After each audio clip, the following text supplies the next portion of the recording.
Hello students, पिछले videos में हम पृथ्वी की भूगर्भिक इतिहास, पृथ्वी की जो हमारी जियोलॉजिकल हिस्ट्री है उसके क्लाइमेट, ओशियन, फ्लोरा और फोना कहाँ तक कर चुके थे। हम कर चुके थे पेलियोजोइक एरा तक।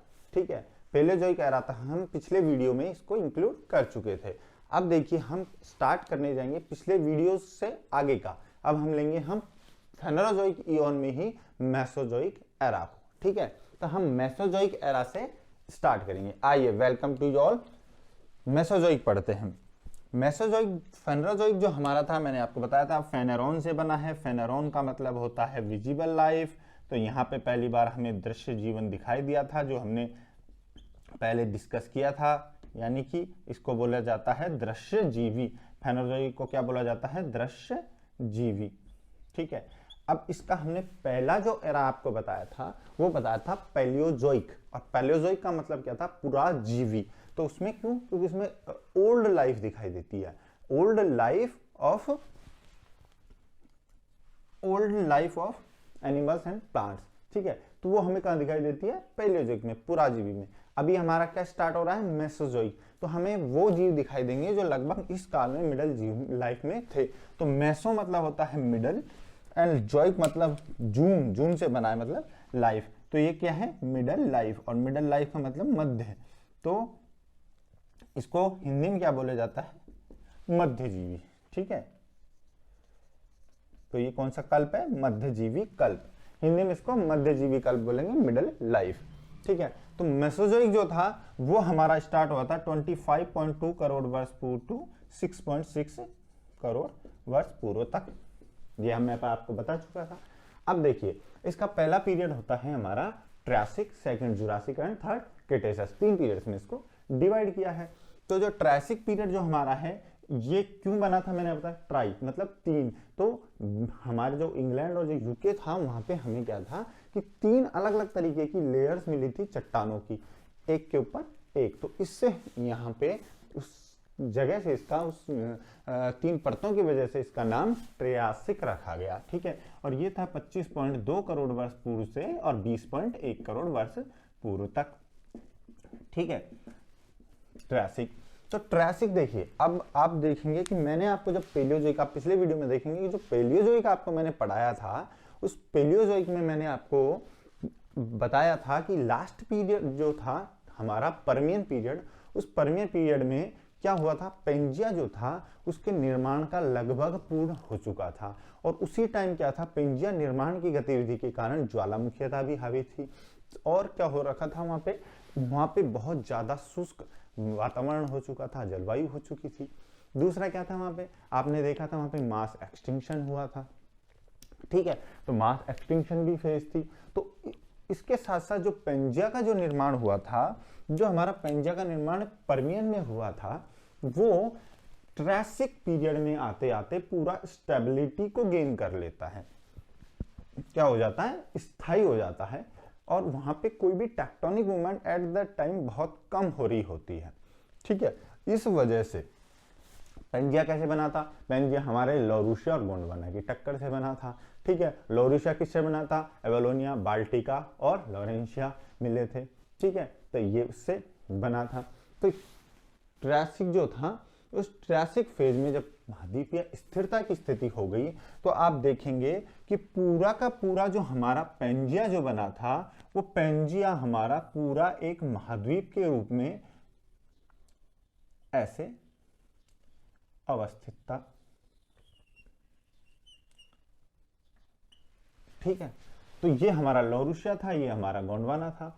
और जो पेंजिया जो था वो पर्मियन फेज में ऐसा था, और ट्रायसिक में आते आते उसने पूरा एक दूसरे से कनेक्टिविटी ले ली थी। साइबेरियन खजाक प्लेट भी जुड़ चुकी थी, और ऐसे पूरा Pangaea 85 degree north to 90 degree south तक पूरा फैला हुआ था। और कितने? पृथ्वी के 1/4 पार्ट में गेन कर लिया था उसने। पृथ्वी के 1/4 धरातल पर वो था। और उसके साथ साथ 60 डिग्री की, 60 डिग्री देशांतर की एक पट्टी में ये विस्तृत था। ये हमारा पेंजिया था। तो पेंजिया के कारण क्या हुआ कि जो जितने भी माइक्रो कॉन्टिनेंट्स थे, जितने भी लैंडमास जो पृथ्वी पर जो ऐसा था, जो स्थल भाग थे, वो एक जगह आ गए थे। तो मैंने आपको परमियन में भी बताया था कि स्थल भाग जब पास आएंगे, जब एक जगह इकट्ठे हो जाएंगे, तो क्या स्थिति उत्पन्न होगी कि यहाँ तो पूरा महाद्वीप है और ये चारों तरफ क्या हो गए, महासागर हो गया।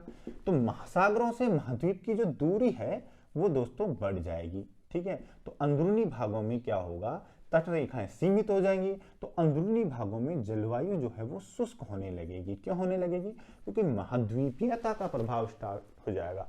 ठीक है, इस महाद्वीपीयता प्रभाव कंटिनेंटल इफेक्ट के कारण क्या होगा कि यहाँ से सागर की जो पवनें हैं जो कि गर्म है और साथ में आर्द्रता लेके आ रही है, ह्यूमिडिटी लेके आ रही है, वो इंटरनल पार्ट्स तक, अंदरूनी भाग तक नहीं पहुंच पाएंगी। इसलिए यहाँ पे हमको ट्रायसिक में महाद्वीपीयता का प्रभाव दिखाई देता है और इस महाद्वीपीय प्रभाव के कारण उष्ण शुष्क जलवायु दिखाई देती है। कैसी जलवायु दिखाई देती है, उष्ण शुष्क, यानी एटमॉस्फेयर तो पूरा गर्म ही था, बट यहाँ पे क्या होता है, शुष्कता की कंडीशन आ जाती है और शुष्क कंडीशन की वजह से dry and humid, dry and hot and dry condition.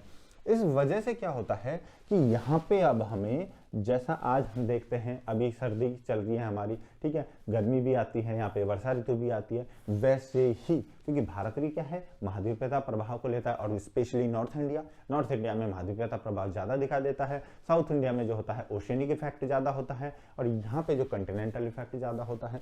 तो नॉर्थ इंडिया की तरह ही यहाँ पे भी शीत मतलब सर्दी ऋतु, गर्मी की ऋतु और वर्षा की ऋतु स्टार्ट हो जाती है। विंटर, समर और रेनी सीजन स्टार्ट हो जाता है। इसमें स्पष्ट ऋतु परिवर्तन हमें दिखाई देता है पेंजिया में। वहां पे साथ ही साथ यहाँ पे क्या होता है दोस्तों, मानसून प्रवाह प्रारंभ हो जाता है। मानसून के बारे में आपको मैं थोड़ा सा बता दूं, मानसून क्या होता है, सागर से स्थल और स्थल से सागर की तरफ ऋतुवत पवनों की दिशा में परिवर्तन को मानसून कहा जाता है। क्या, मानसून। कैसे परिवर्तन होता है, according to the season, season के अकॉर्डिंग क्या चेंज होता है, हमारा flow of oceanic and land breeze. ठीक है दोस्तों, तो इस वजह से क्या होता है कि जब यहां से समुद्रों से जो पवन आ रही है ये गर्म होती है और साथ में अपने साथ आर्द्रता लाती है, स्थल पे आके ठंडी होती है और उससे बारिश होती है, तो वही मानसून प्रवाह यहाँ पे प्रारंभ हो जाता है। और जब ड्राई सीजन स्टार्ट हो जाता है, जब शुष्क जलवायु रहती है हमारे कंप्लीट पेंजिया में ट्रायसिक पीरियड में, तो इस वजह से मरुस्थल भी इसमें विकसित होने लगते हैं। जैसे आज के मरुस्थल है हमें 30 डिग्री के आसपास जो दिखाई देते हैं, वैसा ही मानसून जो हमारे मरुस्थल विस्तार है वो भी इसमें होने लगते हैं। क्यों, क्योंकि इसमें अंदर कैसी जलवायु रहती है, हॉट एंड ड्राई। ठीक है दोस्तों, इसके बाद हमारा आता है फ्लोरा। तो देखिए फ्लोरा में, देखिए हम तो इसमें फ्लोरा में कोई मेजर इवेंट हमें ज्यादा दिखाई नहीं देते हैं। जो पहले से चले आ रहे शंकुधारी जो कॉनिफर प्लांट्स थे, वो कॉनिफर प्लांट जो है वो ही कंटिन्यू रहते हैं और कॉनिफर के साथ साथ यहाँ पे जो फर्न है वो भी चलती है। तो यानी कि कहने का मतलब यह है कि सब जिम्नोस्पर्म ही चलते रहते हैं यहाँ पे। ठीक है, और इसके बाद जब फौना में हम आते हैं, मतलब हम जीव जंतुओं में देखें, तो मैंने आपको परमियन पीरियड में, आप लास्ट वीडियो में देखिएगा, मैंने आपको बताया था कि आर्कोसोरस जो थे उनकी उत्पत्ति हो चुकी थी। और आर्कोसोरस क्या थे, आर्कोसोरस हमारे डायनासोर के क्या थे, पूर्वज थे। तो अब इन आर्कोसोरस से आते आते ट्रायसिक फेज में हमारे पहले डायनासोर, जो ट्रू डायनासोर बोलेंगे, इसकी उत्पत्ति हो चुकी थी और इनके वंश को क्या बोला जाता है, थैरापॉड्स। ठीक है, इन डायनासोर्स को क्या बोला जाता है, थैरापॉड्स। इनकी उत्पत्ति डायनासोर्स की हो चुकी थी। बट ये जो डायनासोर, जो थैरापॉड्स जो थे, उनका अभी इतना लार्ज अमाउंट भी नहीं हुई थी, मतलब ज्यादा नंबर भी नहीं हुआ था और इसकी साइज भी बड़ी नहीं हुई थी, उनका आकार भी ज्यादा बड़ा नहीं था और उनकी संख्या भी ज्यादा नहीं थी। ठीक है, हालांकि डायनासोर आ चुके थे ट्रायसिक में। इसके साथ साथ दोस्तों डायनासोर्स में ही हमने देखा है कि राइनोसोरस जो होते हैं, आज का राइनो क्या है, राइनो जो है वैसे ही राइनोसोरस थे। राइनो कैसे है, घास या फिर बोले तो शाकाहारी जीव है, तो राइनोसोरस घास खाने वाले या बोले तो शाकाहारी थे। घास क्या मतलब पेड़ पौधे पत्तियां, शाकाहारी थे। ठीक है, तो इस शाकाहारी की वजह से राइनोसोरस जो थे इनकी मात्रा सबसे अधिक थी स्थल पर। ठीक है, इनका आकार बहुत बड़ा था और सबसे बड़े स्थल जो था, स्थल पे जो सबसे बड़े डायनासोर उस टाइम थे ट्रायसिक में, वो थे राइनोसोरस। साथ में स्थल के साथ साथ जल में भी डायनासोर्स की मात्रा बढ़ चुकी थी। ठीक है, स्थल के साथ साथ डायनासोर की मात्रा जो थी वो जल में भी बढ़ चुकी थी, ठीक है दोस्तों। और जल में जो सबसे बड़ा जो हमारा डायनासोर दिखाई देता है उसका नाम है इक्थायोसोरस। जस्ट फॉर योर नॉलेज मैं बता देता हूं, आप यहां देखिए, इसका नाम था इक्थायोसोरस, ICHTY सॉरस, ठीक है, इक्थायोसोरस बोलते हैं। तो इक्थायोसोरस जो थे वो हमारे जल में सबसे बड़े जीव थे, ठीक है। इसके बाद राइनोसोरस की अधिकता थी, इक्थायोसोरस हमारे जीव कहाँ थे, जल में। इसके बाद जो सबसे मेजर इवेंट यहाँ पे आता है वो हमारा इवेंट जिसके बेसिस पे हम आगे किसको, हम सिनोजोइक एरा को पढ़ेंगे, उसके सारे पीरियड्स को पढ़ेंगे, इपोच को पढ़ेंगे, यानी आधुनिक जो जीवन स्टार्ट होना वाला है उसके पीछे सबसे मेजर इवेंट है हमारे स्तनधारी की उत्पत्ति। और स्तनधारी कौन है, हम मैमल्स, ठीक है। तो हमारा फर्स्ट मैमल जो आता है वो बिल्कुल एंड ट्रियासिक फेज पे आगे जाता है। जब बिल्कुल ट्रियासिक खत्म होने वाला होता है तब हमारा प्रथम स्तनधारी जीव उत्पन्न होता है 20.1 करोड़ वर्ष पूर्व, ठीक है दोस्तों। तो प्रथम स्तनधारी यानी मैमल, इंग्लिश में मैमल। अब मैमल के बाद देखें तो ट्रियासिक में, देखिए ट्रियासिक में रेप्टाइल्स जो थे, जो देखिए ओवरऑल अगर आप पूछा जाए आपसे, सिर्फ कि आपसे कहा जाए कि कौन सा एरा जो है वो एज ऑफ रेप्टाइल है, तो आप मेसोजोइक को बोलेंगे एरा, ठीक है। अगर शक आपको अगर पूछा जाए कल्प, तो आप बोलेंगे कौन सा है, मेसोजोइक। और अगर पीरियड पूछ ले आपसे, युग पूछ ले, तो एज ऑफ रेप्टाइल सबसे ज्यादा जो जीव थे वो जुरासिक में रेप्टाइल ज्यादा थे, तो age of dinosaur, age of reptile Jurassic को बोला जाता है। तो ये आपको याद रखना है, ठीक है। तो मतलब मेसोजोइक में कंप्लीट पूरे में ही रेप्टाइल्स और डायनासोर का राज रहा था, पर सबसे ज्यादा जुरासिक में रहे थे। तो यहाँ पर रेप्टाइल्स की जो है ट्रियासिक आते आते रेप्टाइल्स की एक बड़ी कॉलोनी स्थल और जल पे विकसित हो चुकी थी, यानी कि अच्छी अमाउंट में रेप्टाइल्स हो चुके थे। और हमारे प्रथम स्तनधारी का 20.1 करोड़ 20.1 करोड़ वर्ष पूर्व प्रारंभ हो चुका था, ठीक है। ये हो गया ट्रियासिक। Let's see Jurassic.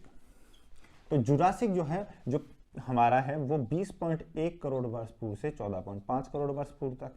और जुरासिक मैंने आपको बताया था कि जो हमारे यूरोपियन एल्प्स थे उनमें जुरा माउंटेन जो है वहां पे इस काल की चट्टानें मिली थी, इसलिए इसका नाम जुरासिक रखा गया है। क्लियर। अब जुरासिक में क्या हो रहा था, देखिए क्लाइमेट और ओशन जो है, मैंने आपको टेक्टोनिक मूवमेंट बताऊं तो उस टाइम क्या था, पेंजिया जो था वो कंप्लीट बन चुका था, और इस काल में आते आते भी टेक्टोनिक मूवमेंट जो थी वो स्टार्ट हो चुकी थी। क्यों, क्योंकि इस टाइम जो है वो गोंडवाना और जो लोरूशा जो हमारा बना हुआ था उसमें रिफ्टिंग स्टार्ट हो चुकी थी। हालांकि कोई भी सेपरेशन नहीं हुआ था, कोई भी विखंडन, अलग अलग पार्टीशन नहीं हुआ था, बट स्टार्ट हो चुकी थी। मैंने बताया था आपको कहाँ पे हुई थी, ये पहला जो गोंडवाना और लोरूशा के बीच में हुई थी, ये हुई थी हमारे मोरक्को और न्यू जर्सी, मतलब अमेरिका और अफ्रीका के बीच में। तो यहाँ पे विवर्तनिकी के कारण क्या हुआ, टेक्टोनिक्स मूवमेंट हुई थी, इसके वजह से जल स्तर बहुत हाई था, उच्च जल स्तर था। और साथ ही साथ यहाँ पे अब नई कंडीशन क्या उत्पन्न होती है, यहाँ हमारा हमारा जो पेंजिया है वो एक कंप्लीट एक लैंडमास है, एक स्थल खंड है। अब इसमें जब थोड़ा सा विखंडन स्टार्ट होता है जुरासिक में, तो इसकी वजह से क्या होता है कि यहाँ पे तटरेखाओं में वृद्धि प्रारंभ हो जाती है, ठीक है। ट्रियासिक में जुरासिक के एंड में आते आते यहाँ पे सेपरेशन होने लगता है और तटरेखाओं में वृद्धि होती है। तटरेखा में वृद्धि मतलब कि जो ओशन के से सराउंडेड जो लैंडमास है उसकी वृद्धि होने लगती है, और इससे आर्द्र जलवायु वापस उत्पन्न हो जाती है। तापमान अभी भी अधिक ही रहता है, जलवायु अभी भी उष्ण रहती है। ज्वालामुखीयता और CO2 की मात्रा ज्यादा होने से, देखिए ठंड इतनी ज्यादा हो रही है, मैं अभी सुबह सुबह वीडियो शूट कर रहा हूँ अर्ली मॉर्निंग, तो मेरे हाथ जो है ना प्रॉपर काम नहीं कर पा रहे हैं, ठीक है। तो ज्वालामुखीयता और हाई थी, CO2 भी हाई थी, इसलिए क्या था, गर्मी बहुत ज्यादा थी, उष्णता बहुत ज्यादा थी, और साथ में आर्द्र जलवायु थी, ठीक है दोस्तों। प्लांट्स में ज्यादा कुछ था नहीं, वही कॉनिफर और फर्न थे यहाँ पे। फ्लोरा में ऐसा कुछ नहीं था। अब देखिए, अब आपको यहाँ से कनेक्ट करेंगे हम क्या कि उड़ने वाले जो रेप्टाइल थे उनकी उत्पत्ति हो चुकी थी। देखिए इस फेज में आते आते आपको और भी बहुत चीज़ें मिलेंगी। देखिए ट्रायसिक में आपको और मिलेगी कि आज के जो हमारे कछुआ जिसे बोलते हैं वो, और कुछ ऐसे पुराने जीवों का इसमें निर्माण हो चुका था जो इतना इम्पोर्टेंट नहीं है। यहाँ उड़ने वाले रेप्टाइल्स आ गए थे और ये मेन इंपॉर्टेंट है क्योंकि यहाँ से हमारा स्तनधारी प्रारंभ हो गया है। ठीक है, अब साथ ही हमें देखना है, अभी तक हमने बात नहीं की बर्ड्स की, पक्षियों की बात नहीं की, हमने फिश की भी बात कर ली है, इसके अलावा हमने रेप्टाइल्स की बात कर ली है, अब हमारा स्तनधारी भी आ गया है। अब यहाँ से देखिए दोस्तों, उड़ने वाले रेप्टाइल्स प्रारंभ होंगे। देखिए पहली बात तो मैंने आपको बताया कि जुरासिक को क्या बोलेंगे, एज ऑफ रेप्टाइल्स। और एज ऑफ रेप्टाइल्स क्यों बोलेंगे, क्योंकि रेप्टाइल सबसे ज्यादा थे, डायनासोर थे, तो एज ऑफ डायनासोर भी बोल सकते हैं, एज ऑफ रेप्टाइल भी बोल सकते हैं। तो उड़ने वाले जो रेप्टाइल्स थे वो उत्पन्न हुए यहाँ पे, और इनको बोला जाता है, इनमें सबसे ज्यादा थे पटेरोसॉरस। क्या थे, टेरोसॉरस। ठीक है, तो टेरोसॉरस की वजह से उड़ने वाले रेप्टाइल जो है टेरोसॉरस दिखाई देते हैं यहाँ पे। उड़ने वाले रेप्टाइल्स को हम बोलेंगे कि फर्स्ट एवियलेंस। क्या बोलेंगे इनको, फर्स्ट एवियलेंस, मतलब प्रथम उड़ने वाले जो जीव हैं, फर्स्ट एवियलेंस बोलेंगे इनको। वो पृथ्वी पर दिखाई देते हैं हमारे एज ए रेप्टाइल। तो ये रेप्टाइल कैसे थे, फ्लाइंग रेप्टाइल्स थे। इनमें टेरोसॉरस सबसे ज्यादा इंपॉर्टेंट था। उसके बाद दोस्तों तो 15 करोड़ वर्ष के आसपास फीदर्ड डायनासोर आते हैं। फीदर्ड डायनासोर मतलब पंखों वाले डायनासोर आते हैं।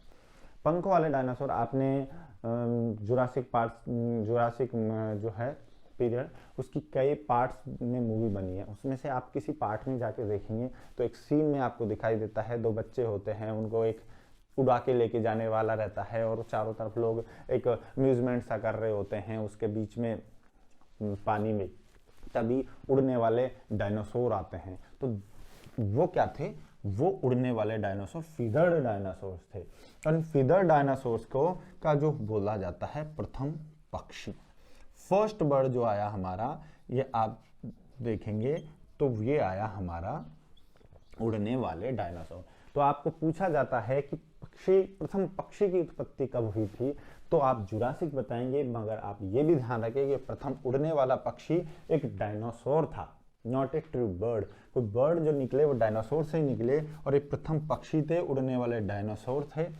ठीक है, और ये उड़ने वाले जो डायनासोर थे, ये रेप्टाइल्स जो उड़ते थे ये कम दूरी तक, कुछ दूरी तक उड़ पाते थे, बट जो डायनासोर्स आए ये पूरी तरह से उड़ने वाले जीव थे जो अच्छी ऊंचाइयों को भी छू लेते थे। तो इसमें सबसे इंपॉर्टेंट था आर्कियोप्टेरिक्स। मैंने आपको देखो राइनोसोरस बताया, आपको मैंने राइनोसोरस के बाद इख्थायोसोरस बताया। राइनोसोरस स्थल पे थे, इख्थायोसोरस जल पे थे, ये डायनासोर थे। साथ में जब हमारे पास जो हमारे बर्ड्स उत्पन्न हुए उनमें आर्कियोप्टेरिक्स सबसे इंपॉर्टेंट था। आर्कियोप्टेरिक्स का पूरे आसमान में राज था। He was the king of the sky, Archaeopteryx. ठीक है, इसके साथ साथ देखिए मैमल्स जो हमारे एंड ट्रायसिक में स्टार्ट हुए थे, वो मैमल्स अब हमारे कैसे थे, चूहे जैसे मैमल्स थे। कैसे थे, चूहे जैसे मैमल्स, श्रू लाइक मैमल्स जो थे हमारे, श्रू लाइक मैमल्स इसमें डेवलप हो चुके थे। अब आप पूछेंगे कि मैमल्स ज्यादा बड़े क्यों नहीं थे, या मैमल्स श्रू लाइक क्यों थे, चूहे जैसे क्यों थे, क्योंकि देखिए यहाँ पे राज हो रहा है डायनासोर का। ठीक है, और डायनासोर का राज है, जब इतनी बड़ी अमाउंट में डायनासोर हैं, इतने ज्यादा नंबर में डायनासोर हैं, तो ये जो स्तनधारी हैं वो सर्वाइव नहीं कर पाएंगे, क्योंकि उनका साइज ही बड़ा है और वो बाहर निकलेंगे बेचारे, मारे जाएंगे, खाए जाएंगे। तो ये चूहे जैसे स्तनधारी थे और रात्रिचर थे। ठीक है, ये रात में ही घर से बाहर निकलते थे, नाइट में बाहर निकलते थे और अपना जो शिकार था जो कुछ लेते थे और वापस अंदर जाते थे। दिन में ये बहुत कम दिखाई देते थे। और इन मैमल्स में भी जो एक प्रमुख जो वर्ग है इसका, वो था मल्टी ट्यूबरकुलेट। तो सबसे पहले जो मैमल्स निकल के आए वो मैमल्स, देखिए मैंने परमियन में बताया था कि मैमल्स से मिलते हुए रेप्टाइल डेवलप हुए थे सबसे पहले परमियन पीरियड में हमारे पैलियोजोइक एरा में। और रेप्टाइल्स के बाद जो मैमल्स से मिलते हुए थे उनसे हमारे छोटे रेप्टाइल ये निकले, मैमल्स निकले। और छोटे मैमल्स का जो सबसे प्रमुख वर्ग था जो निकला था इस काल में, वो था मल्टी ट्यूबरकुलेट। और मल्टी ट्यूबरकुलेट क्या होते हैं, इनके दांतों में अनेक गांठ मिलती है, अनेक ट्यूबरकल्स मिलती है, मतलब अलग अलग पार्टीशन मिलते हैं, वो मल्टी ट्यूबरकुलेट थे। तो ये हो गए हमारे रेप्टाइल। तो फर्स्ट रेप्टाइल देखा जाए तो ट्रायसिक में आया और यहाँ हमारे श्रू लाइक रेप्टाइल थे, फर्स्ट एवियलेंस। प्रथम पक्षी कहाँ आता है हमारा, जुरासिक में। अब आइए क्रिटेशियस पीरियड पे। क्रिटेशियस पीरियड जो है वो है 14.5 करोड़ वर्ष पूर्व से 6.6 करोड़ वर्ष पूर्व तक। और क्रिटेशियस जो पीरियड है उसमें देखिए क्या है, टेक्टोनिक मूवमेंट्स फिर से स्टार्ट हो गई हैं और बहुत अच्छे अमाउंट में हो गई है। इसलिए क्या था, टेक्टोनिक मूवमेंट्स के कारण, विवर्तनिक घटनाक्रम के कारण कहीं पर लैंड मास, जहाँ कहीं स्थल जो था वो जलीय प्लेट के नीचे, मतलब समुद्री प्लेट के नीचे जा रहा था, कहीं समुद्री प्लेट जलीय प्लेट मतलब महाद्वीपीय प्लेट के नीचे थी, कहीं वोल्केनिक एक्टिविटी थी। यानी क्यों, क्योंकि महासागर में सबडक्शन जोन थे। तो इन सब की वजह से क्या हो रहा था, इन सब की वजह से, टेक्टोनिक मूवमेंट की वजह से उमज्जन निमज्जन जिसे हिंदी में बोलते हैं, सबडक्शन और अपलिफ्टमेंट हो रहे थे। और इस वजह से अब तक का पृथ्वी के इतिहास का, पूरे जियोलॉजिकल हिस्ट्री में सबसे हाई अगर हम माना जाए ओशियनिक जो हमारा समुद्री जल स्तर है, वो कहाँ था, हमारे क्रिटेशियस फेज में था। ठीक है, तो क्रिटेशियस फेज में पानी ही पानी हो रहा था। और उस टाइम क्या हुआ, अंतःस्थलीय सागरों का निर्माण हुआ। अंतःस्थलीय सागरों का निर्माण हुआ। अंतःस्थलीय सागर कैसे बने, अंतःस्थलीय सागर ऐसे बने कि पानी जो था वो हर अलग अलग फेज में, ऐसा पृथ्वी का जो कंप्लीट जो लैंड मास था, जितने भी स्थल खंड थे, लैंड मास नहीं बोलेंगे, स्थल खंड बोलेंगे हम, स्थल खंड जो था वो स्थल खंड जो था वो कुछ कुछ अलग अलग टाइम में, जैसे 14.5 करोड़ वर्ष से 12 करोड़ वर्ष तक कोई और, 12 से 11 तक कोई और, ऐसे अलग अलग स्थल अलग अलग टाइम में पानी में जरूर डूबे थे। ठीक है, तो सब क्या हो रहे थे, सबमर्ज हुए थे, पानी में डूबे जरूर थे। और इस पानी में डूबने की वजह से अंतःस्थलीय सागरों का निर्माण हुआ था और जलमग्नता हुई थी। और ये प्रमाण हमें आज भी मिलते हैं कि कभी हमारा कोई ना कोई भाग पृथ्वी का इस काल में कह रहा है, पानी में जरूर रहा है। ठीक है, जैसे माना जाता है कभी हमारा थार का मरुस्थल भी पानी में था। ठीक है, तो ऐसे क्यों, क्योंकि आज भी यहाँ पे क्या मिलती है, नमकीन जो मिलता है हमें, सैलिनिटी मिलती है, वो कहाँ से हुई थी, ओशियन से निकली थी। तो ऐसे अलग अलग टाइम में था। इसमें कोई पोलर आइस भी नहीं होगी। देखिए क्या हो रहा है कि इस काल में आते आते टेम्परेचर इतना हाई है और जल स्तर इतना है कि कोई पोल पे आइस वगैरह नहीं है। इसलिए, और जलवायु कैसी है, जलवायु पूरे ही फेज में लगभग एक जैसी चली आई थी, उष्ण जलवायु। मगर अब यहाँ पे आर्द्र जलवायु हो चुकी है, क्योंकि हमारे कंटिनेंट्स जो हैं वो टूट के अलग हो चुके हैं और वो अलग होने से उनकी अपनी तटरेखाएं बन चुकी हैं। अब उनमें सागरीय पवन जो है, जैसे अलग टूटा ये पार्ट, तो सागरीय पवन यहाँ तक एंटर हो जाएंगी, इस पार्ट में यहाँ से एंटर हो जाएंगी। तो इस वजह से आर्द्र जलवायु हो चुकी है। ठीक है, अब यहाँ पे फ्लोरा में हमें एक मेजर इवेंट दिखाई देता है, वो है प्रथम एंजियोस्पर्म, जो 13 करोड़ वर्ष पूर्व आता है। जिम्नोस्पर्म जो थे, मैंने आपको बताया जिम्नोस्पर्म मतलब था नेक्ड सीड, जिनके आवरण नहीं था। ठीक है, वो क्या थे हमारे जिम्नोस्पर्म। और जो एंजियोस्पर्म आते हैं, ये आते हैं हमारे प्रथम एंजियोस्पर्म जो आते हैं, वो आते हैं जिनमें सीड जो था उस पर कवरिंग थी। ठीक है, नेक्ड सीड नहीं थे, इनके ऊपर कवरिंग थी। और इन एंजियोस्पर्म का प्रारंभ होता है लगभग 13 करोड़ वर्ष पूर्व, starting phase of the Cretaceous में। और इस एंजियोस्पर्म लेट फेज तक आते आते जंगलों के रूप में विकसित हो जाते हैं। और हमारे पादपों में जो ये घटनाक्रम था, इसके बाद जो क्रिटेशियस फेज में फोना हम देखें तो फोना में डायनासोर्स का राज था। स्टार्टिंग में और मिड में क्रिटेशियस में डायनासोर्स का राज था। स्थल पे लें, जल पे लें, आर्कियोप्टेरिक्स को लें, राइनोसोरस को लें, या हम उड़ने वाले जो आर्कियोप्टेरिक्स के अलावा फीदर देखें, टेरोसोरस देखें, या फिर हम देखें राइनोसोरस देखें, इन सब का ही इसमें राज था। तो डायनासोर्स का राज था। और पक्षियों का विस्तार हुआ। जो फर्स्ट एवियलन हमारा यहाँ पे आया था, फीदर डायनासोर आर्कियोप्टेरिक्स, उन्हीं से और पक्षियों का भी निर्माण हुआ। और पक्षियाँ जो थे, हमारे जो बर्ड्स थे, वो अलग अलग जगह विश्व के और कंटिनेंट्स में फैले। तो लास्ट फेज में दोस्तों यहाँ पे एक मेजर इवेंट जो दिखाई देता है, वो होता है केपीजी मास एक्सटिंक्शन, जो होता है क्रिटेशियस एंड क्रिटेशियस और स्टार्टिंग पैलियोसीन, जो हमारा सिनोजोइक एरा में हम फर्स्ट पीरियड, जो फर्स्ट इपॉच पढ़ेंगे टर्शियरी पीरियड का, वो टर्शियरी पीरियड का पढ़ेंगे हम फर्स्ट इपॉच पैलियोसीन। तो इसे KPG Cretaceous Palaeocene mass extinction कहते हैं। और इस एक्सटिंक्शन की वजह से, इसको तो बोलें पेलियोजीन भी बोल सकते हैं, क्योंकि पेलियोजीन हमारा क्या आता है, इसमें टर्शियरी पीरियड का एक पार्ट जो है वो पेलियोजीन पीरियड मैंने आपको बताया था। तो इसको बोलेंगे Cretaceous Paleogene mass extinction. Paleogene उसका फर्स्ट इपोच है, वो वहां से स्टार्ट होता है और यहाँ पे आके दोस्तों डायनासोर विलुप्त हो जाते हैं। और ये मास एक्सटिंक्शन जो है वो बड़ा था, क्योंकि इसमें 90% तक जो है वो जलीय जीव और लगभग 80% तक स्थलीय जीव जो थे वो विलुप्त हो गए थे। और ये मास एक्सटिंक्शन की वजह क्या थी? मास एक्सटिंक्शन की वजह लोगों ने हाइपोथेसिस भी देते हैं। वैसे तो वोल्केनिक एक्टिविटी भी हाई हो गई थी यहाँ पे आते आते, पर ऐसा माना जाता है कि पृथ्वी पर एक उल्कापिंड टकराया। एक उल्कापिंड के टकराने से ज्वालामुखी गतिविधि बढ़ी पृथ्वी पर, साथ साथ क्या हो रहा था, लावा निकल रहा था। तो लावा निकलने से क्या हुआ, धरातल पे तापमान बढ़ा, तो इससे जीव विलुप्त हुए। साथ ही उससे राख निकली, राख जो थी पूरे आसमान को ढक ली। आसमान को ढक लेने से क्या होता है कि ऊपर से प्रकाश जो है, सूर्य का प्रकाश पृथ्वी पर नहीं पहुंच पा रहा है। क्यों? क्योंकि वो वहीं से उसको परावर्तित कर दे रहा है।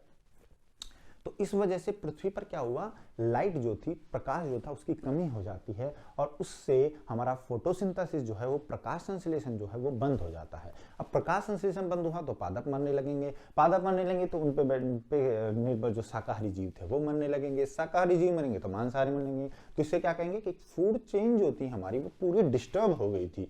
कुछ तो ज्वालामुखी और लावा की वजह से मर गए और कुछ इस फोटोसिंथेसिस से मर गए। और इस वजह से क्या हुआ, इनके विलुप्त होने से दोस्तों, इनके विलुप्त होने से हमारा ये पूरा मास एक्सटिंक्शन जो है वो होता है, फोटोसिंथेसिस और इसकी वजह। और यहाँ आते आते हमारे डायनासोर लगभग विलुप्त हो जाते हैं क्रेटेशियस पीरियड में। ठीक है दोस्तों, आपको जो ये हाइपोथेसिस जो दी गई थी उसका मैं एक एग्जांपल बताता हूँ कि ऐसा माना जाता है कि युक्टन जो पेनिसुला है हमारा, युक्टन पेनिसुला, उस युक्टन पेनिसुला पे आज भी लगभग जो है वो 130 किलोमीटर लंबा क्रेटर मिलता है। क्या मिलता है? क्रेटर। क्रेटर कैसे बनता है? उल्कापिंड की टक्कर से बना था। तो ये इसका साक्ष्य दिया जाता है कि तब कोई उल्कापिंड पृथ्वी पर टकराया था। ठीक है, ये हो गया हमारा एरा मेसोजोइक। अब आगे हम स्टार्ट करते हैं, आगे पढ़ते हैं हम सिनोजोइक एरा। ठीक, तो दोस्तों सिनोजोइक एरा में हमारा जो हमने देखिए, हमने अभी जो पढ़ा मेसोजोइक पढ़ लिया हमने। अभी जो हमारा फेनोजोइक ईयन में जो सेकंड है सिनोजोइक एरा जो है, इस सिनोजोइक एरा के हम कब से लेते हैं? 6.6 करोड़ वर्ष पूर्व से और आज तक। सेनोजोइक एरा को हम लेते हैं 6.6 करोड़ वर्ष पूर्व से और आज तक। ठीक है, इस सेनोजोइक एरा का हमारा जो पहला पीरियड आता है वो है क्या है? Tertiary period. क्या? तृतीयक युग। और सेनोजोइक का मतलब क्या होता है? नूतन कल्प। अभी नूतन बोल सकते हैं, नूतन कल्प बोल सकते हैं। ठीक है, नूतन कल्प जो था हमारा, या फिर नूतन जीवी कल्प बोले, नूतन जीवी कल्प जो सिनोजोइक था उसका टर्शियरी तृतीयक जो पीरियड था, जो कि 6.6 करोड़ वर्ष पूर्व से और 20 लाख वर्ष पूर्व तक था, ये मैं बता चुका हूं। तो तृतीयक जो हमारा पीरियड है, इसका पहला इपोच है पैलियोसीन। पैलियो मतलब होता है ओल्ड, और किस सीन मतलब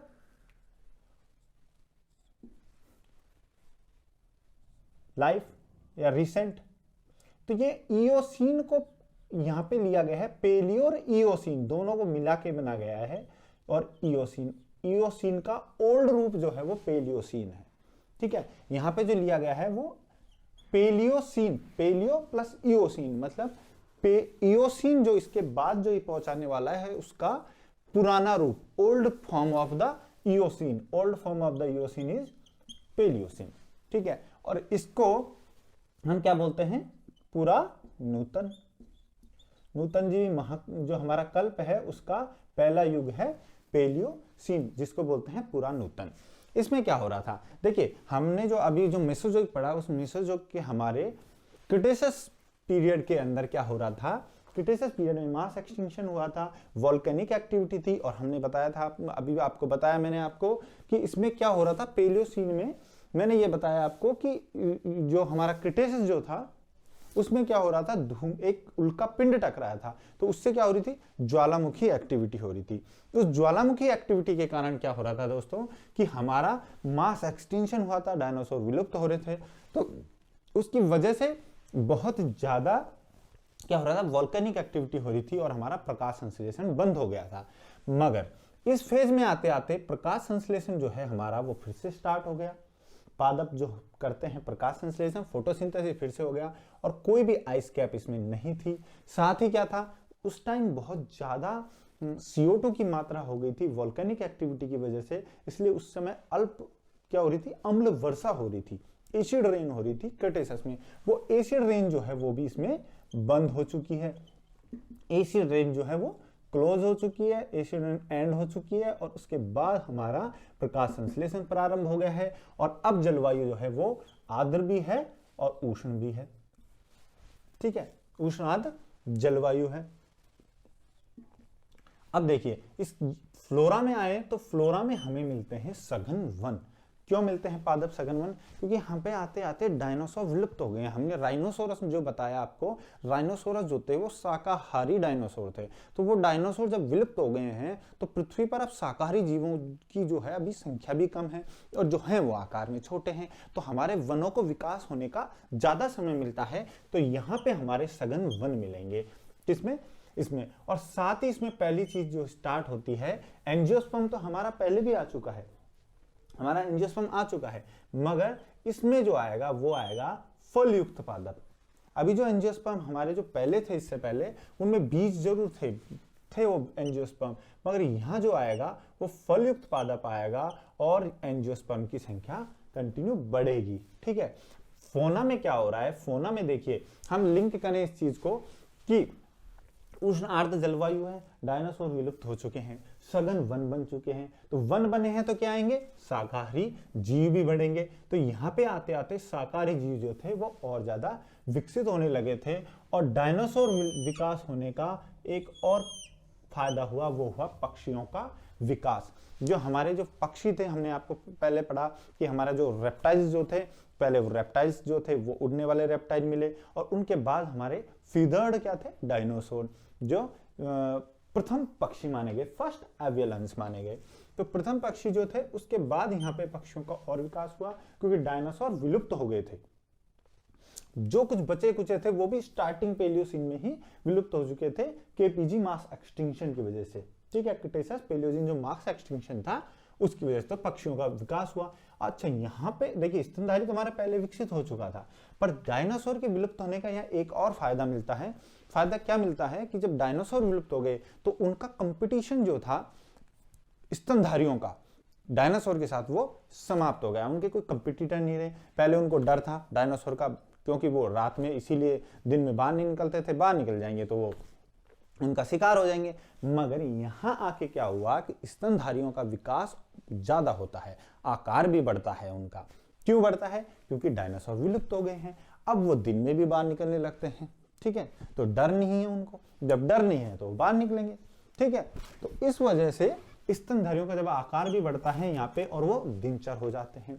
और हमने आपको बताया था कि पहले जो स्तनधारी चल रहे थे वो थे मल्टी ट्यूबरकुलेट। अब मल्टी ट्यूबरकुलेट के साथ साथ स्तनधारियों के 3 वर्ग यहाँ पे निकल के आते हैं। पहला है प्लेसेंटल, दूसरा है मार्सुपियल्स और तीसरा प्राइमेट। ठीक है, पहला है प्लेसेंटल, बी मार्सुपियल्स और सी प्राइमेट। अब प्लेसेंटल्स क्या है? प्लेसेंटल्स वो हैं जिनके प्लेसेंटा होता है।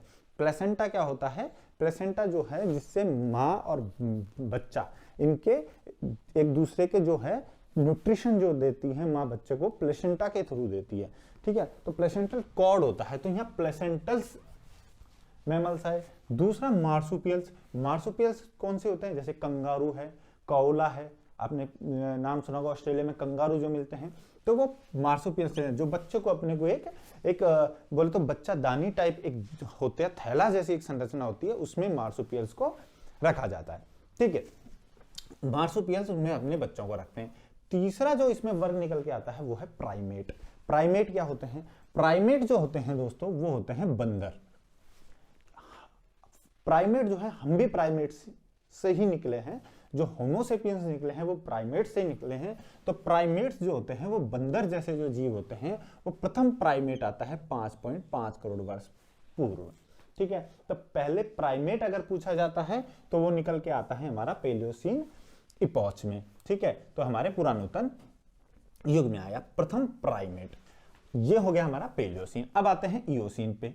इयो का मतलब होता है डॉन, डान यानी होता है उदय या राइज।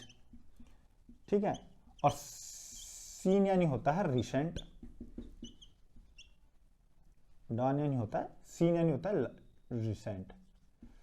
तो कुछ रिसेंट फॉर्म जो होता है उनका उदय होता है।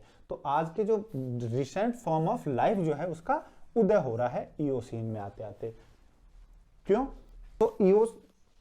तो इयोसीन जो है हमारा, उसमें इयोसीन में हमारा इयो मतलब डॉन और राइज या रिसेंट फॉर्म ऑफ लाइफ जो है उसका उदय होता है, इसलिए इसको इयोसीन बोलते हैं। अब यहाँ आते आते देखो दोस्तों, मैंने आपको बताया था पेलियो ज्योग्राफी में कि एक नया इवेंट हो रहा था। यहाँ पे ऑस्ट्रेलिया जो है वो अंटार्कटिका से अलग हो रहा था।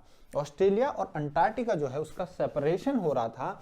तो ऑस्ट्रेलिया अंटार्कटिका का सेपरेशन होने की वजह से जब ऑस्ट्रेलिया और अंटार्कटिका, हमारा जो ये अर्थ जो था, उस अर्थ जो है हमारी, इस अर्थ के नीचे के पोर्शन में जो यहाँ से हमारा जो ये ऑस्ट्रेलिया और अंटार्कटिका बना हुआ था, इनका सेपरेशन होता है। और सेपरेशन होने से दोस्तों यहाँ पे क्या होता है, एक कोल्ड करंट जो है वो निकलने लगता है।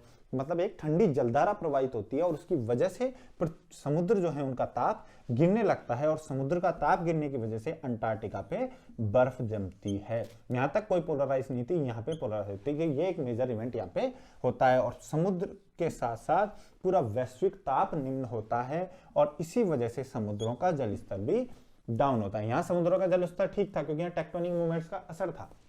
यहाँ पे निम्न जल स्तर होता है। क्यों? क्योंकि यहाँ पे ठंडी जलधारा प्रवाहित होने लगती है और इस ठंडी जलधारा की वजह से यहाँ पे शुष्क जलवायु उत्पन्न हो जाती है।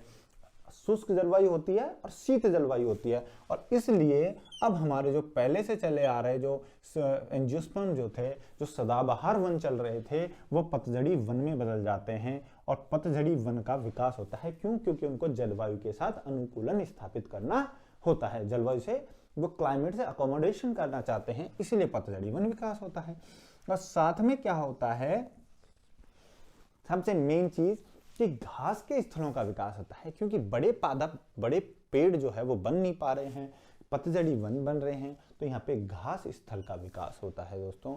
और घास स्थल का जो विकास है वो हमारे शाकाहारी जीवों के लिए बहुत इंपॉर्टेंट होता है और यहाँ पे शाकाहारी जीवों का विकास ज्यादा होता है।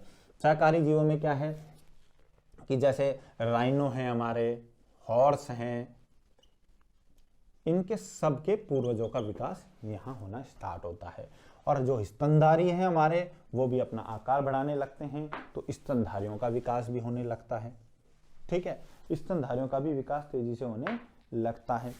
अब स्तनधारियों के विकास के साथ साथ यहाँ पे एक जो मेजर इवेंट है वो है हाथी के पूर्वज। शाकाहारी जीवों का मैंने बताया आपको, शाकाहारी जीव बढ़ रहे हैं, तो हाथी के जो विशाल पूर्वज हैं शाकाहारी जीवों में, तो उसकी यहाँ पे प्रथम उत्पत्ति होती है 3.5 करोड़ वर्ष पूर्व।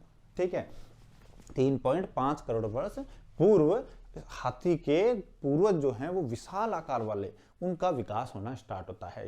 ठीक है, इसके साथ ही यहाँ पे मैंने आपको बताया कि जितने भी शाकाहारी जीव जो हैं उनमें हूफ्ड एनिमल्स सबसे ज्यादा होता है।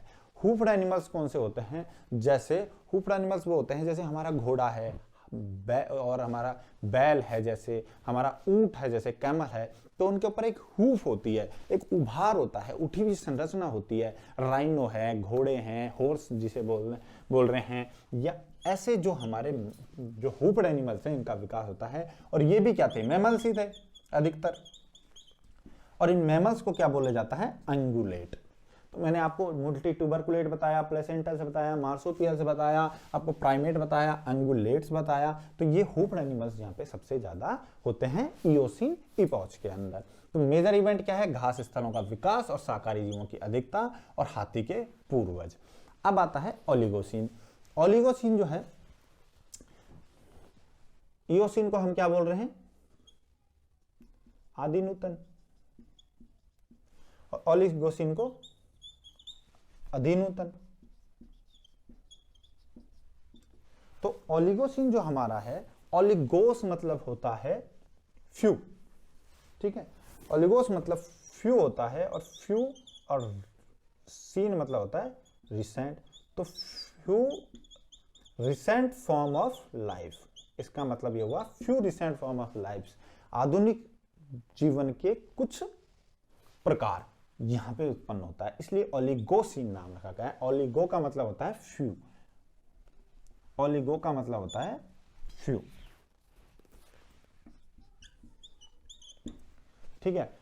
तो ओलिगोसिन जो आता है हमारा, जो अधिनूतन है, उसमें तापमान डिक्रीज हो रहा है। मैंने आपको बताया था कि समुद्रों का, अंटार्कटिका की बर्फ जम गई है, इस वजह से समुद्र का तापमान निम्न हो रहा है। दूसरा, जल स्तर भी निम्न हो रहा है, ठीक है दोस्तों। तो इसको बोलेंगे हम निम्न तापमान और निम्न जल स्तर। साथ में घास स्थलों का वैश्विक विस्तार होता है। वैश्विक विस्तार मतलब पूरे जितने भी कंटिनेंट्स जो इस समय प्रेजेंट हैं, उन सब कंटिनेंट्स पे घास स्थल बन जाते हैं। जैसे जैसे हमारा सवाना है, ठीक है, वैसे घास स्थलों का यहाँ पे विकास हो जाता है, ठीक है। स्टेपीज, सवाना, ऐसी जो घास स्थल क्षेत्र है उनका विकास होता है। और ये यहाँ पे सबसे मेजर इवेंट आता है, हमने देखा था प्राइमेट्स का विकास यहाँ पे हो चुका था, ठीक है, पैलियोसीन में।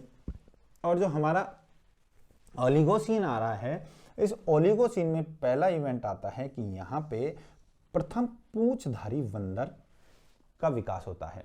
पूंछधारी बंदर विकास होता है जिसका टेल होती है, टेल बियरिंग मंकी। और ये इसे क्या कहते हैं, जो पूंछधारी बंदर है इसको बोला जाता है ओल्ड वर्ल्ड मंकी। क्या बोलते हैं? ओल्ड वर्ल्ड मंकी, ठीक है। तो प्रथम पूंछधारी बंदर निकलता है, और वो कब आता है? ओलिगोसिन की स्टार्टिंग फेज में।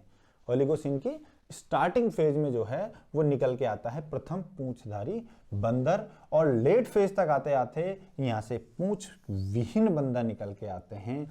और दोस्तों, ये पूंछ विहीन बंदर हमारे आज के जो मानव है, होपो सैपियंस सैपियंस है, उनके विकास में प्रथम योगदान प्रदान करता है पूंछ विहीन बंदर। ये लेट ओलिगोसिन में आ जाता है, ठीक है। तो बंदरों की उत्पत्ति जो है वो, प्राइमेट्स की जो उत्पत्ति है वो यहां से हो जाती है, जो कि बंदर के पूर्वज मान लो। और बंदर जो हैं, मंकी जिसे बोला जाए, जो रियल मंकी है, वो निकल के आते हैं ओलिगोसिन इपोच में। मियोसिन इपोच जो है हमारा, मियोसिन जो हमारा इपोच है, इस मियोसिन इपोच में क्या होगा दोस्तों? मियोसिन इपोच में, मियो का मतलब होता है लैस, मियोन से निकला है, इसका मतलब होता है लैस, और सीन मतलब होता है रिसेंट। तो less recent form of life, कुछ बहुत कम जीवन, ठीक है। तो रिसेंट फॉर्म ऑफ लाइफ में अब देखिए यहां भी जलवायु शुष्क है और ताप कम है, तो यहाँ पे जलवायु में कोई मेजर इवेंट नहीं है। यहाँ पे एक कैल्प फॉरेस्ट विकसित होते हैं, जो महासागरों में पाए जाने वाले ब्लू ग्रीन एल्गी जैसे होते हैं। जो ग्रीन हरित शैवाल है वैसे ही कैल्प फॉरेस्ट होते हैं। और ये हरित, जो ग्रीन हरित शैवाल जो है, मतलब ब्लू ग्रीन एल्गी है, नील हरित जो शैवाल हैं, इन नील हरित शैवाल का जंगल विकसित हो जाता है समुद्रों में। और ये इंपॉर्टेंट क्यों है? क्योंकि ये आज भी जो बायोफ्यूल्स जो बनता है हमारा, जैसे बायोफ्यूल जो है, बायोफ्यूल में ये मेथनॉल वगैरह जो है वो इनसे उत्पन्न होता है। साथ ही इनसे, इनके सेडिमेंटेशन से, इनके सेडिमेंटेशन की वजह से ये जो है क्या करते हैं, हमारे जो बिल्डिंग मटेरियल है, जो पत्थर हैं वगैरह यहाँ से निकलता है, और बायोफ्यूल में इसका उपयोग होता है, ठीक है। तो ये हमारा कैल्प फॉरेस्ट जो बन के आते हैं, कैल्प फॉरेस्ट बनते हैं हमारे मियोसिन के अंदर। इसके अलावा दोस्तों, मियोसिन में आते आते आज के जो जितने भी हम स्तनधारी देखते हैं, उन स्तनधारियों की लगभग 50% पॉपुलेशन जो है, वैसी 50% फॉर्म जो है वो मियोसिन में बन चुकी थी। मियोसिन में आज की स्तनधारियों के लगभग 50% जीव जो थे दिखाई देते हैं। और इसमें एक दूसरा जो मेजर इवेंट आता है वो है एप। यहां आके प्रथम एप का विकास होता है, ठीक है। और एप्स में क्या आता है? एप्स में चिंपैंजी हो, ओरांगुटान हो, गोरिल्ला हो, मानव का भी जो है वो बंदर तो यहाँ आ गया है, यहाँ पे प्रथम बंदरों से निकल के आता है फर्स्ट एप का विकास होता है 1 करोड़ वर्ष पूर्व, ठीक है। और ये एप जो हमारा है ये कहाँ से निकल के आया, पूंछ विहीन बंदर से एप बना है। और इस एप के बनने से दोस्तों फिर 90 लाख वर्ष पूर्व, मैं आपको इसमें साथ साथ जो है, देखिए ये पढ़ ही रहे हैं तो मैं आपको साथ साथ बताता चलूं कि मानव का विकास भी कैसे हुआ है। तो आप इसको ये भी देखेंगे कि प्रथम एप आया 1 करोड़ वर्ष पूर्व, प्रथम बंदर आते हैं हमारे किसमें, ओलिगोसीन में, और प्रथम एप आया 1 करोड़ वर्ष पूर्व। और यहां से फिर एप, अब इससे एक एक जो आज के हम गोरिल्ला, चिंपैंजी, ओरंगुटैन ये जो देखते हैं ये इनसे अलग होते जाएंगे। तो 90 लाख वर्ष पूर्व एप से बनके अलग हो गए गोरिल्ला, और गोरिल्ला का अपना विकास क्रम आगे चलता गया। फिर आगे जाके इनमें से ही, इन एप्स से ही चिंपैंजी अलग हो गए, इन्होंने अपनी कुछ विशेषताएं विकसित की और एनवायरनमेंट के अनुसार, और ये चिंपैंजी अलग हो गए। इसके बाद यहाँ पे जो आता है वो आता है हमारे काम की सबसे इंपॉर्टेंट चीज, होमिनाइन, हमारे मानवों के पूर्वज, ठीक है। क्योंकि यहाँ तक ये जो है वो चारों हाथ पैरों से यूज में ले रहे हैं, और ये आने के बाद बाइपेडल, द्विपाये, दो पैरों पे चलने वाले एप जो हैं वो यहाँ पे निकल के आते हैं, और इसे कहा गया मानव के पूर्वज, जो कि 55 लाख एगो पहले आए थे। इन्हें बोला गया फर्स्ट बाइपेडल, पहले द्विपाये और मानव के पूर्वज। ये इंपॉर्टेंट है, ये याद रखना है। होमिनाइन, इनको क्या बोला गया, होमिनाइन, मतलब होमोसेपियंस जो आज है वो यहां से निकल के आता है, होमिनाइन, मानव जैसे। तो मानव के पूर्वज 55 लाख वर्ष पूर्व निकल के आते हैं मियोसीन में। तो मियोसीन इपोच हमारे लिए इंपॉर्टेंट है होमिनाइन को लेके, और कैसे मानव का विकास प्रारंभ हुआ इसको लेकर के।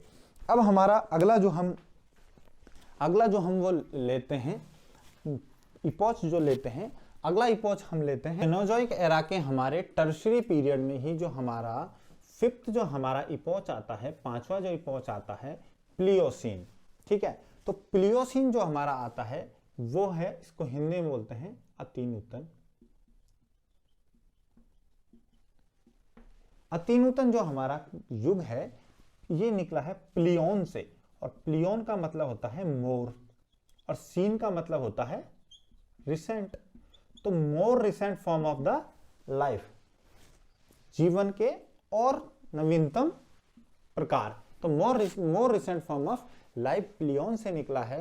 और प्लियोसीन में देखो दोस्तों क्या है कि यहां आते आते मैंने आपको पेलियोज्योग्राफी में बताया था, एक मेजर इवेंट हो रहा था। वो क्या था, उत्तरी अमेरिका और दक्षिण अमेरिका आपस में जुड़ रहे थे, और उत्तरी अमेरिका और दक्षिण अमेरिका के आपस में जुड़ने से जो पनामा जो कनेक्शन के स्थल डमरू मध्य जो बन रहा था, उसकी वजह से, स्थल संधि की वजह से दोस्तों आर्कटिक, उस टाइम क्या हो रहा था कि हमारी जो इसके साथ एक इवेंट और रहा था कि जो हमारा आर्कटिक, ग्रीनलैंड और यूरोप जो था वो भी सेपरेट हो रहे थे, ठीक है। अमेरिका, ग्रीनलैंड, अमेरिका, ग्रीनलैंड, और हमारा ग्रीनलैंड, आर्कटिक और ऑस्ट्रेलिया, ये भी अलग हो चुके थे, यूरोप भी अलग हो चुका था। तो इससे क्या हो रहा था दोस्तों कि जब अमेरिका आपस में जुड़ते हैं, उत्तरी अमेरिका और दक्षिण अमेरिका का जुड़ा हुआ, तो उससे पूरा जो ओशनिक सर्कुलेशन था, ठीक है, जो समुद्रीय जो प्रवाह जो था, सर्कुलेशन जो था, जल प्रवाह, वो पूरी तरह परिवर्तित हो गया। और जो ठंडी धाराएं और गर्म धाराएं जो हम आज देखते हैं, जैसे लेब्राडोर की धारा जारी है, या फिर हम बोलें कि विश्वतीय जो प्रवाह चल रहा है, ये पूरा परिवर्तित हुआ, और गर्म और ठंडी जल धाराओं का जो विकास हुआ, उसकी वजह से क्या हुआ कि उत्तरी और दक्षिणी ध्रुव दोनों पर ही बर्फ जमने लगी, ठीक है। और इस वजह से हमारे आर्कटिक और ग्रीनलैंड पे हिमीकरण स्टार्ट हुआ, ठीक है। क्यों आर्कटिक और ग्रीनलैंड पे हिमीकरण हुआ, इन जलधाराओं की वजह से समुद्र का ताप भी ठंडा हुआ, कम हुआ, और इस वजह से शीत जलवायु एवं शुष्क जलवायु हुई। क्योंकि जो ज्यादा ठंडी जो हवा होती है उसका भार ज्यादा होता है, और उसके अंदर क्या होता है दोस्तों, आर्द्रता ग्रहण करने की क्षमता कम होती है, इस वजह से वो बारिश भी कम करती है, तो शुष्क जलवायु हुई और शीत भी जलवायु हुई। इसके साथ साथ यहाँ पे उत्तरी ध्रुव पे टुंड्रा और शंकुधारी वनों का विकास शुरू हुआ। हमारे जो अल्पाइन जो वन पाए जाते हैं उत्तर में आप देखेंगे शंकुधारी जो वन पाए जाते हैं, टुंड्रा जो वनस्पति है वो जमी, क्योंकि आर्कटिक और ग्रीनलैंड जो थे यूरोप का जो उत्तरी भाग जो है जिसे कहेंगे हम, जो अपर जो हमारे अक्षांश है वहां पे जाके बर्फ जम गई है। तो इस वजह से अब जब हाई लेटीट्यूड्स में जब हमारे बर्फ जम रही है तो शंकुधारी और टुंड्रा वनस्पति विकसित हुई हमारे प्लियोसीन या तीनूतन इपॉच में।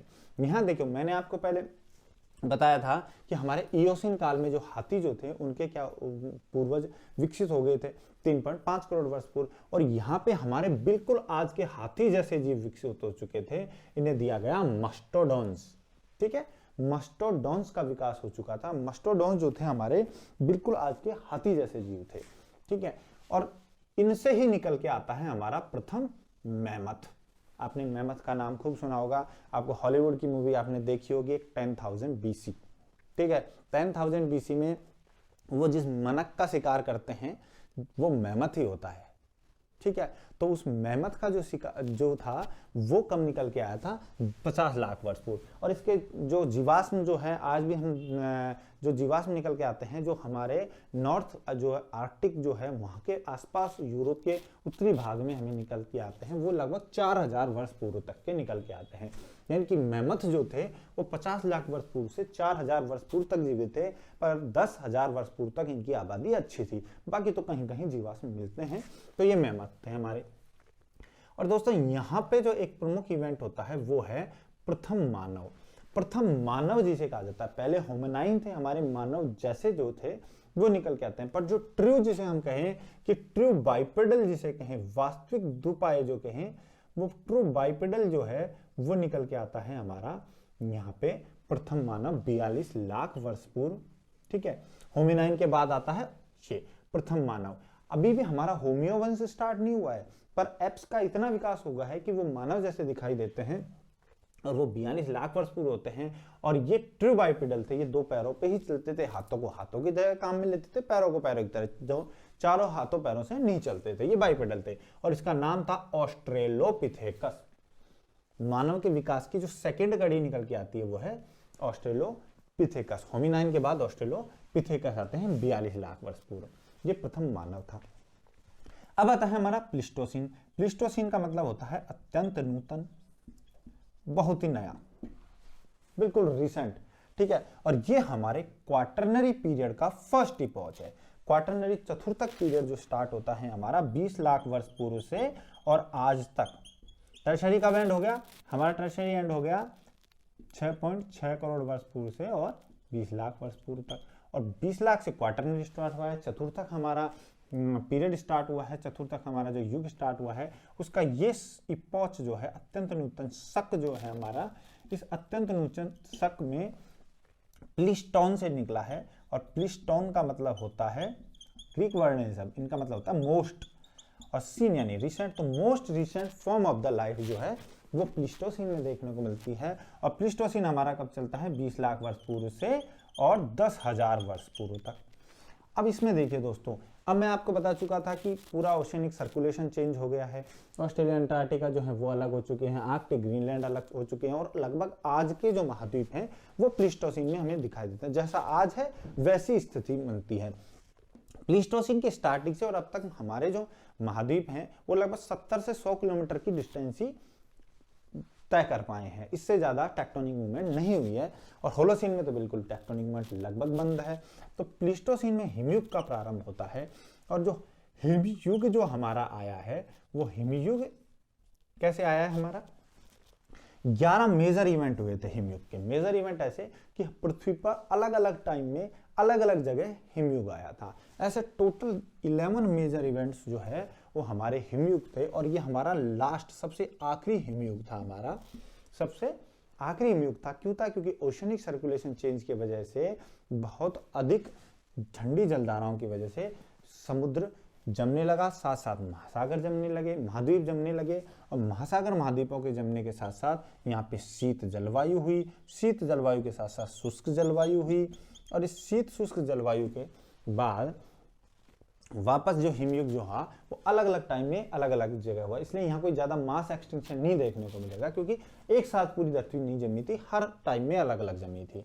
ठीक है। अब यहाँ पे आते आते देखिए जो कि बड़े जो हमारे जीव थे हाथी जैसे, यहाँ पे घास वगैरह भी अच्छा था, तो बड़े स्तनधारी यहाँ पे स्टार्टिंग में ज्यादा मिलते हैं। जैसे हमारे मैमथ जो थे ऐसे बड़े बड़े स्तनधारी मिलते हैं। मैमथ है देख लो आप, सॉर टूथ टाइप जो होता है हमारे सॉर टूथ जो लॉयन एनिमल जो है वो मिलते हैं।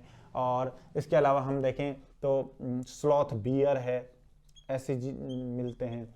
और राइनो जो हैं उनके पूर्वज मिलते हैं। तो ये बड़े बड़े जानवर थे जो एंड प्लीस्टोसिन तक आते आते विलुप्त होने लग गए थे। जैसे मैमथ विलुप्त हुए थे 10,000 के आसपास, ठीक है।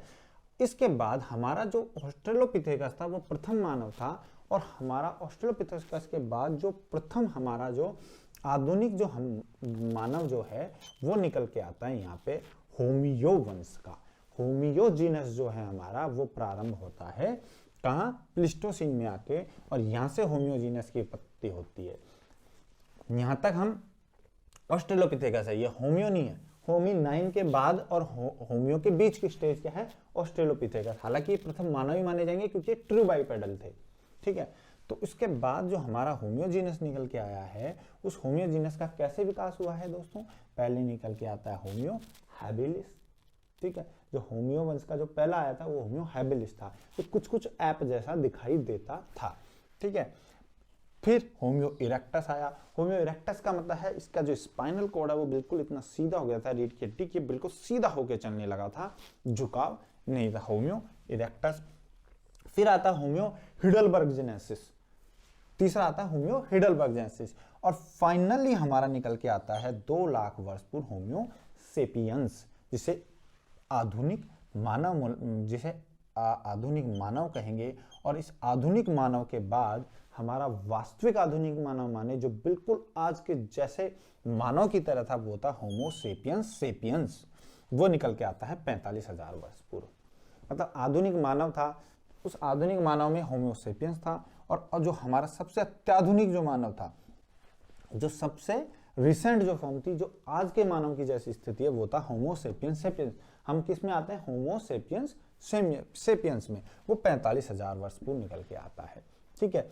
इसी में देखिए अब सारे मेजर इवेंट्स इसी में होंगे, आग का विकास इसी में होगा। आग का विकास ऐसा माना जाता है कि लगभग 10 लाख वर्ष पूर्व आग की मानव ने आग का एक कंट्रोल्ड यूज करना स्टार्ट किया। आग के तो साक्ष्य ऐसे भी मिलते हैं कि 20 लाख वर्ष पूर्व, 18 लाख वर्ष पूर्व भी कहीं कहीं आग जो है उसको जंगल में वहां पे राख से साक्ष्य मिलते हैं कि आग जो है उसका उपयोग होने लगा था, मगर एक कंट्रोल्ड जो यूज होता है वो 10 लाख वर्ष पूर्व निकलता है, जिसने मानव ने आग का आविष्कार, आग का उपयोग अपने खुद के फायदे के लिए किया और लाभ के लिए किया। वो 10 लाख वर्ष पूर्व मानव ने कपड़े पहनना प्रारंभ किया। क्यों? क्योंकि होमोसेपियंस बन चुके हैं। होमियोसेपियंस जो थे उन्होंने लगभग 1.8 लाख वर्ष के आसपास कपड़े पहनना प्रारंभ किया। भूख लगी तो खाना खाने के लिए खेती बाड़ी करना स्टार्ट किया 12,000 वर्ष पूर्व। इसके अलावा एक जो हम हिस्ट्री में हम पढ़ते हैं स्टोन एज, पाषाण काल, ठीक है, इसमें हम क्या बोलते हैं, पेलियोलिथिक, मेसोलिथिक और नियोलिथिक, पुरा पाषाण, मध्य पाषाण और नवपाषाण काल। तो दोस्तों यहाँ पे हमारा पूरा पाषाण काल प्रारंभ होता है।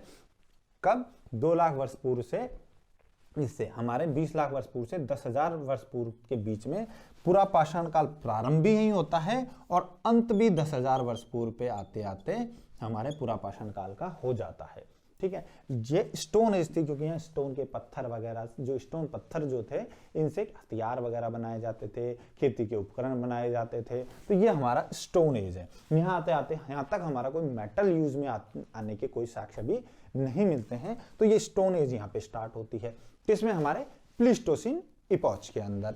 अब हमारा सबसे नया या बिल्कुल अभिनव जो हमारा इपॉच है, जो हमारा अभिनव शक है, होलोसीन। होलो का मतलब होता है होल, होल मतलब संपूर्ण, रिसेंट फॉर्म ऑफ लाइफ। तो whole recent form of life, आज की पूरी जो जीवन है वो होलोसीन में, ऐसा जो आज है वैसा कैसा था। तो हिमयुग जो हमारे यहाँ स्टार्ट हुआ था वो यहाँ ग्लेशियल रिट्रीट स्टार्ट हो जाती है, मतलब यहाँ बर्फ पिघल चुकी होती है और महासागर आज की स्थिति में है, महाद्वीप आज की स्थिति में है, टेक्टोनिक मूवमेंट्स बंद हो चुकी हैं। और यहाँ आते आते मैंने आपको बताया कि जो बड़े जो हमारे मैमल्स थे, स्तनधारी थे, वो मैमथ जैसे थे, उनका एंड हो जाता है, विलुप्त हो जाते हैं। और आज जैसे स्तनधारी हमारे दिखाई देते हैं, बिल्कुल वैसे स्तनधारी आज थे। हम मानव जैसे आज हैं, वैसे मानव विकसित हो चुके हैं। इसी काल में हमारे जीवन की जो अधिकतर घटनाएं हम देखते हैं, सभ्यता का विकास, संस्कृति का विकास, सिंधु घाटी सभ्यता हम देखते हैं, हम वैदिक सभ्यता देखते हैं, वो आर्यों का विकास जो है, वो हाथी घोड़ा जो भी आज की स्थिति में है, वो सब हमारा होलोसीन इपोच के अंदर देखने को मिलता है। ठीक है दोस्तों, तो ये मैंने आपको क्लाइमेट, ओशन, फ्लोरा, फौना के कंप्लीट 2 वीडियोस में मैंने आपको ये बना करके आपको पूरे मेजर इवेंट्स को समझाया है, मानव के विकास को समझाया है, अलग अलग कैसे जानवर विकसित हुए, किस काल में कौन से किस एज से जाना जाता है, एज ऑफ फिश क्या थी, ठीक है, एज ऑफ रेप्टाइल क्या थी, ठीक है, एज ऑफ डायनासोर क्या थी, वो सब मैंने आपको बताया। कैसे मास एक्सटिंक्शन हुआ कहीं पे, और मैंने आपको ये भी लिंक करके बताया है कि जलवायु का हमारे मानव पे और हमारे पादपों पे क्या असर था, जलवायु का जीव जंतुओं पे क्या असर था, किस तरीके से सागर की जो जलवायु जो थी वो हमारी पेलियो ज्योग्राफी से प्रभावित हो रही थी, ठीक है, पूरा भूगोल से कैसे प्रभावित हो रही थी। तो ये कंप्लीट मैंने आपको बताया है। आई होप कि आपको ये पसंद आए होंगे ये वीडियोस। और दोस्तों, अगर आप सोचते हैं, ऐसा सोचते हैं कि देखिए, ज़्यादातर की ऐसी थॉट हो सकती है कि सर इससे डायरेक्ट तो ज़्यादा कोई क्वेश्चन आते ही नहीं है, डायरेक्ट क्वेश्चन भले ही ज़्यादा नहीं आते हैं, मगर आप ये मत भूलिए कि आप ज्योग्राफी के स्टूडेंट हैं, आप भूगोल के स्टूडेंट हैं, और हमारे तो चैनल का नाम ही ज्योग्राफी जुनून है। तो आपके अंदर इतना तो जुनून होना चाहिए ना कि आपको इसके बारे में कुछ नॉलेज हो।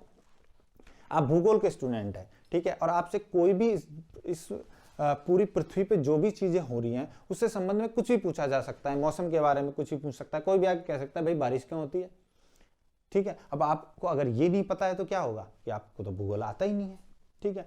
क्या आपसे कोई यूं पूछ ले कि पृथ्वी पहले कैसी थी, ऐसी थी क्या, तो आप क्या देंगे जवाब? आप कम से कम एक सेटिस्फैक्टरी आंसर तो दे पाएंगे। और ये ऐसा नहीं है कि आप ऑप्शनल, देखिए आप जब मेंस के इंटरव्यू में जाएंगे, मेंस में देंगे, उसके बाद जब इंटरव्यू में जाएंगे तो इंटरव्यू में आपको सबसे पहले एग्जामिनर को पता होता है कि ऑप्शनल क्या है। तो ऑप्शनल में जाते ही आपसे ज्योग्राफी कुछ भी क्वेश्चन पूछ सकता है, और वो क्या एक्सपेक्ट करता है आपसे कि आपको उसके बारे में नॉलेज होनी चाहिए।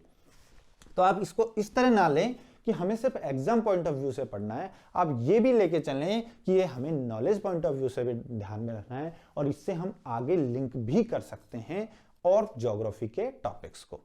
ठीक है दोस्तों, तो